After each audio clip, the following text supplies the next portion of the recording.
Olá! Paz seja convosco. É com imensa alegria que iniciamos nossa jornada no fascinante e crucial tema do aconselhamento pastoral.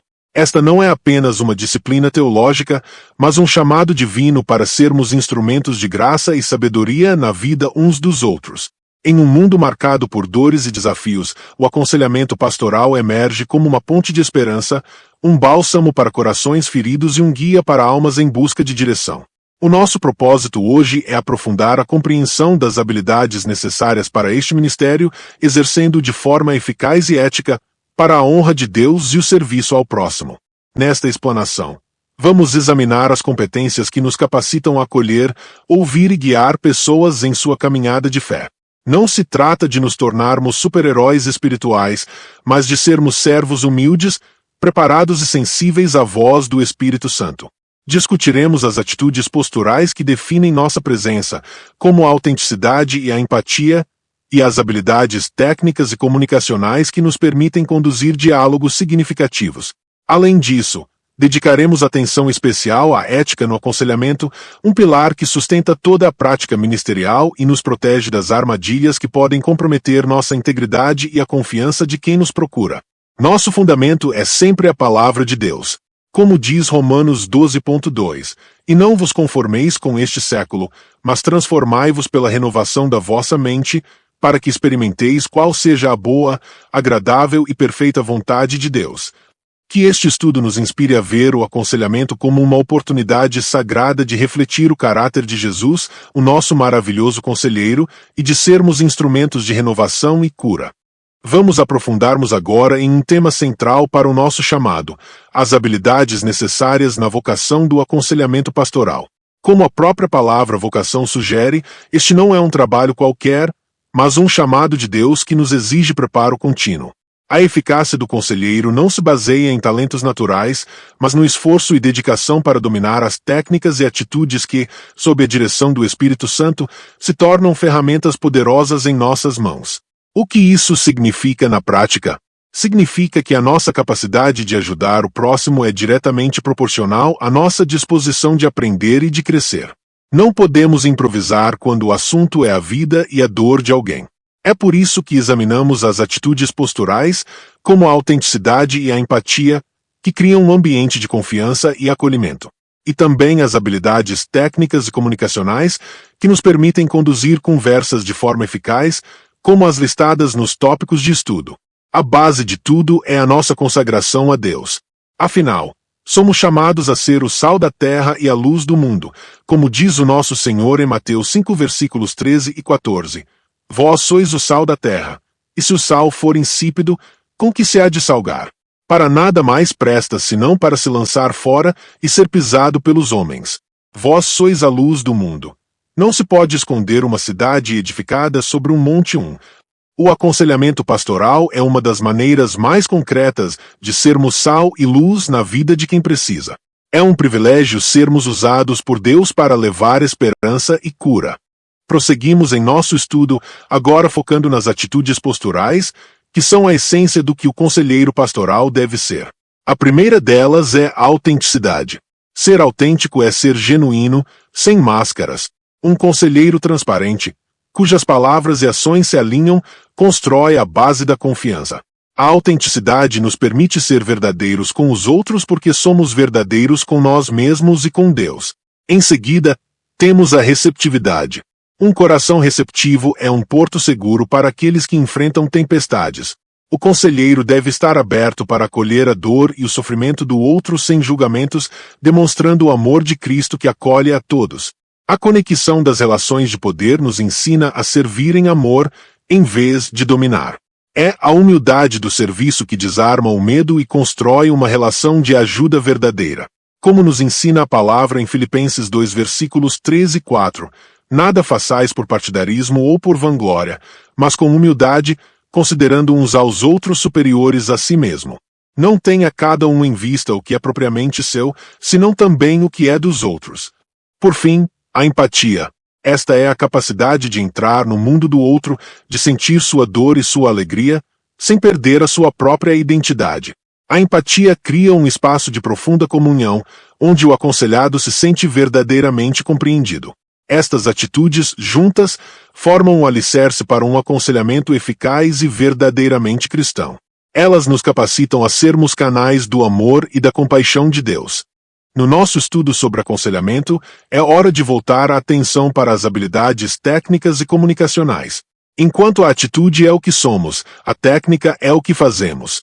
O aconselhamento pastoral é uma arte, e as habilidades verbais são nosso pincel e nossa paleta de cores.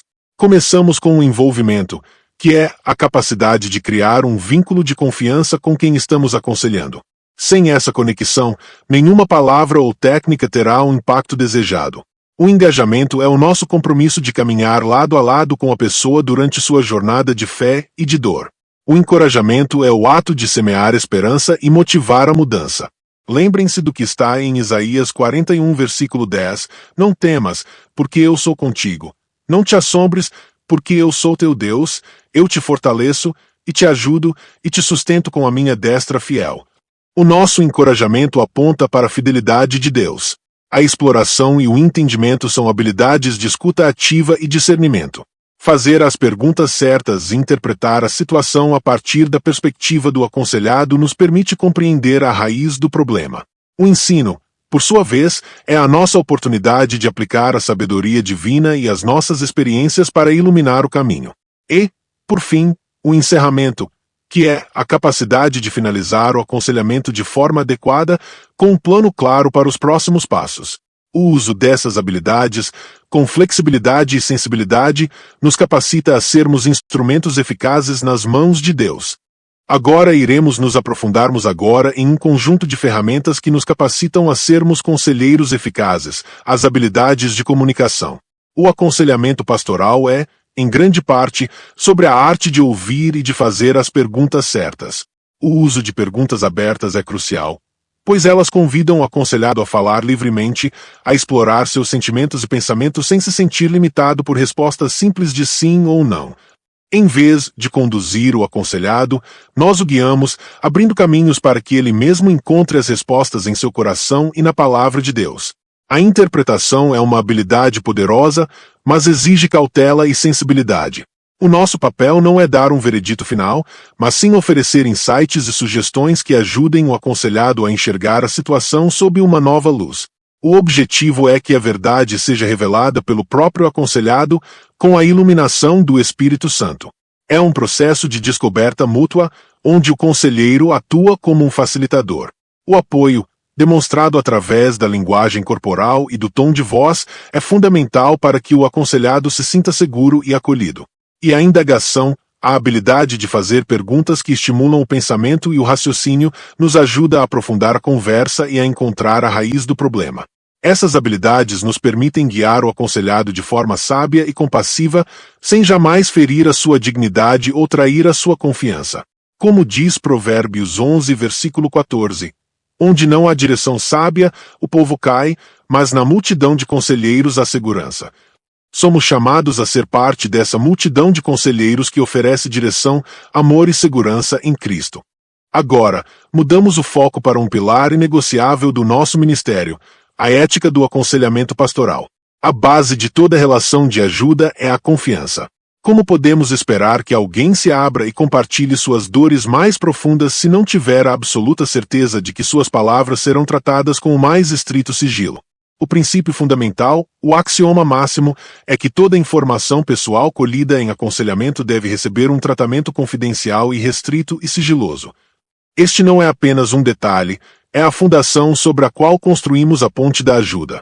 O sigilo protege a vulnerabilidade do aconselhado, garantindo que ele possa se expor sem medo de julgamentos ou de ter sua intimidade exposta. Quebrar essa confiança, mesmo em questões que parecem pequenas, é minar a credibilidade do conselheiro e, em última análise, comprometer o próprio ministério. Por isso, a ética no aconselhamento é mais do que um conjunto de regras a serem seguidas, é um compromisso sagrado que assumimos com Deus e com o próximo. É um reflexo do caráter de Cristo, que nos amou e nos acolheu em nossa fragilidade, nos protegendo e nos curando com total discrição e fidelidade. Lembrem-se do que está em Provérbios 11, versículo 13.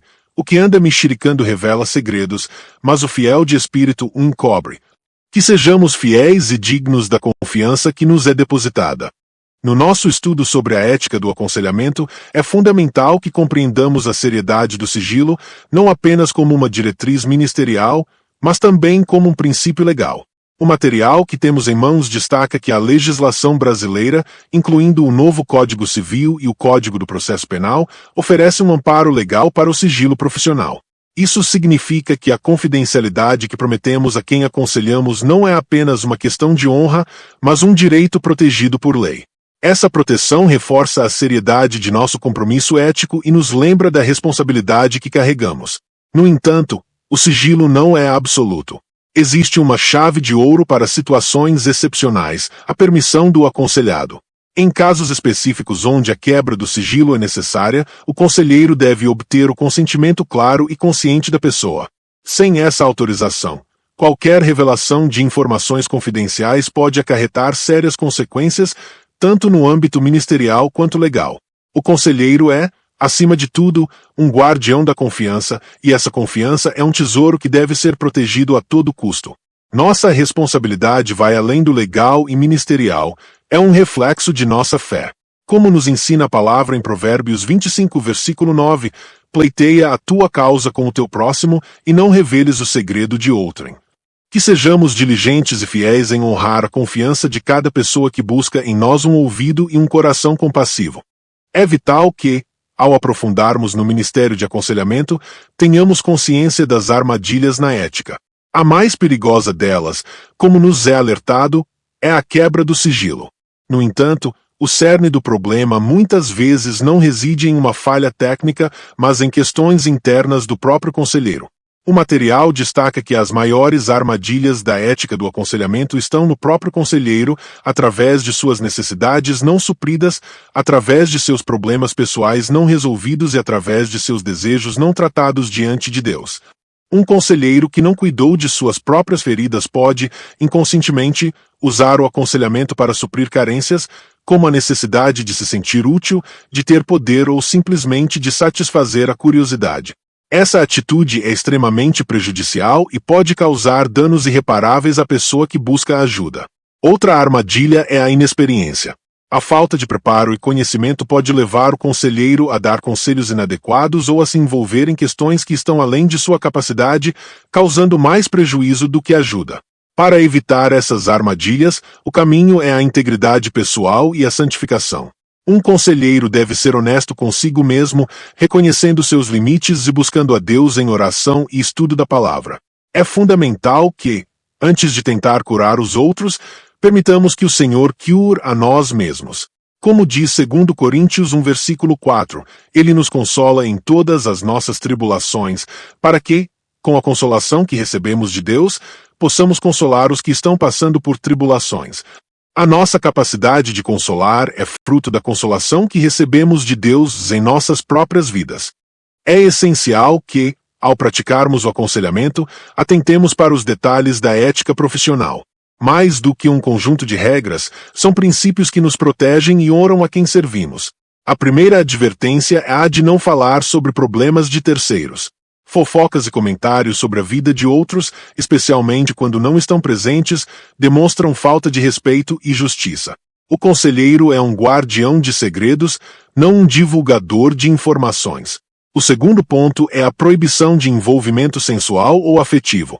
O aconselhamento lida com as questões mais íntimas do ser humano, o que pode gerar uma proximidade perigosa. O texto é claro: devemos nos resguardar e manter a distância necessária. Um relacionamento de ajuda nunca deve se transformar em um relacionamento romântico. Isso quebraria a confiança e traria danos irreparáveis a todas as partes envolvidas. Por fim, a humildade de saber quando encaminhar o aconselhado para outro profissional. O conselheiro pastoral não é um especialista em todas as áreas da vida. É fundamental reconhecer nossos limites e ter a sabedoria de guiar a pessoa a um profissional mais capacitado para o problema específico, seja um psicólogo, um psiquiatra ou um advogado. É um ato de amor e responsabilidade.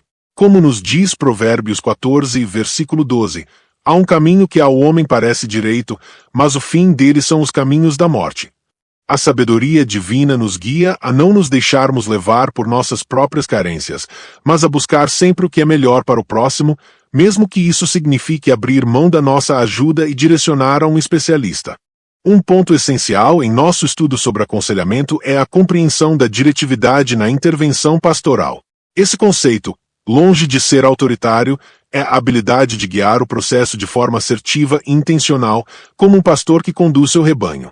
O conselheiro não dita soluções, mas ilumina o caminho para que o aconselhado tome suas próprias decisões, capacitado pela palavra de Deus e pelo Espírito Santo. Ser diretivo significa fazer perguntas que estimulam a reflexão, oferecer insights baseados na sabedoria bíblica e direcionar a atenção do aconselhado para a fonte de toda verdade, Deus. Nossa função é de facilitador, mentor e guia. Não somos salvadores. A salvação, a cura e a transformação vêm de Deus, e nós somos apenas os instrumentos em suas mãos. Essa abordagem nos protege de assumir uma responsabilidade que não é nossa e, ao mesmo tempo, empodera o aconselhado a ser protagonista de sua própria jornada de fé. É um processo que exige humildade e dependência de Deus. Como diz a palavra em Provérbios 3, versículos 5 e 6, confia no Senhor de todo o teu coração e não te estribes no teu próprio entendimento. Reconhece-o em todos os teus caminhos, e ele endireitará as tuas veredas. O conselheiro diretivo não tenta endireitar as veredas do aconselhado por conta própria, mas o incentiva a confiar em Deus para isso. Para encerrarmos nosso estudo, vamos refletir sobre a visão profunda de Santo Agostinho, que nos ajuda a contextualizar a essência do aconselhamento pastoral. A sua afirmação de que nas profundezas da alma individual deixa de existir o hiato entre a subjetividade e a objetividade nos lembra que a verdade de Deus não é algo distante ou meramente teórico, mas uma realidade que deve ser internalizada e vivida em nosso ser. O aconselhamento pastoral busca exatamente essa integração. Conectar a verdade objetiva da palavra de Deus com a realidade subjetiva da pessoa, com sua dor, seus medos e seus anseios. Não se trata apenas de dar um conselho, mas de guiar o aconselhado em um processo de transformação interior, no qual sua mente e coração são renovados pelo poder do Espírito Santo. Esse processo de renovação é o cerne do nosso ministério. Somos chamados a ser guias, apontando sempre para Cristo, o único que pode verdadeiramente curar, libertar e transformar. Como nos ensina a palavra em Romanos 12, versículo 2, e não vos conformeis com este século, mas transformai-vos pela renovação da vossa mente, para que experimenteis qual seja a boa, agradável e perfeita vontade de Deus. Que o nosso trabalho como conselheiros pastorais seja, em essência, um ministério de renovação da mente, onde a palavra de Deus e a presença do Espírito Santo operam a transformação completa. Ao finalizarmos o nosso estudo sobre o aconselhamento pastoral, é fundamental que guardemos em nossos corações que este ministério é uma expressão prática do amor de Deus. Não se trata de uma simples troca de palavras ou de uma sessão de terapia, mas de um encontro de almas no qual o Espírito Santo é o verdadeiro conselheiro. A eficácia do nosso trabalho não reside em nossa eloquência ou em nossa inteligência, mas em nossa capacidade de ser um canal da graça de Deus. As habilidades que aprendemos hoje, as atitudes posturais, as técnicas comunicacionais e, acima de tudo, a ética, são ferramentas que Deus nos dá para que possamos cumprir o nosso chamado de forma digna e eficaz. Lembrem-se da advertência do material. As maiores armadilhas estão em nossos próprios corações, em nossas carências e problemas não resolvidos. Por isso, o aconselhamento pastoral exige uma vida de santidade e de constante dependência de Deus. Se queremos ser instrumentos de cura e de transformação, precisamos, antes de tudo, ser tratados e curados pelo nosso Senhor. Que este estudo nos inspire a buscar uma maior intimidade com Cristo, para que Ele possa nos usar de forma poderosa na vida de nossos irmãos e irmãs. Que sejamos conselheiros que apontam para a cruz, que guiam com a palavra e que amam com o coração de Cristo. Oremos. Pai amado, em nome de Jesus Cristo, te agradecemos por esta oportunidade de aprendermos sobre o ministério do aconselhamento pastoral. Senhor, sabemos que este é um chamado de grande responsabilidade e que sem a tua capacitação, nada podemos fazer. Pedimos que o teu Santo Espírito nos encha de sabedoria e discernimento para que possamos aplicar as habilidades que aprendemos hoje com humildade e amor. Ajuda-nos a ser autênticos e empáticos, a ter ouvidos atentos para as dores do nosso próximo e a ter o nosso coração livre de julgamentos. Que a nossa vida seja um testemunho do teu poder transformador. Pai, Perdoa-nos pelas nossas falhas e pelas vezes em que não fomos canais da tua graça. Capacita-nos a manter o sigilo, a agir com ética e a não nos deixarmos levar pelas nossas próprias carências. Que o nosso único desejo seja o de glorificar o teu nome e de ver a tua vontade sendo feita na vida daqueles que nos procuram. Pedimos tudo isso em nome do nosso Senhor e Salvador, Jesus Cristo. Amém.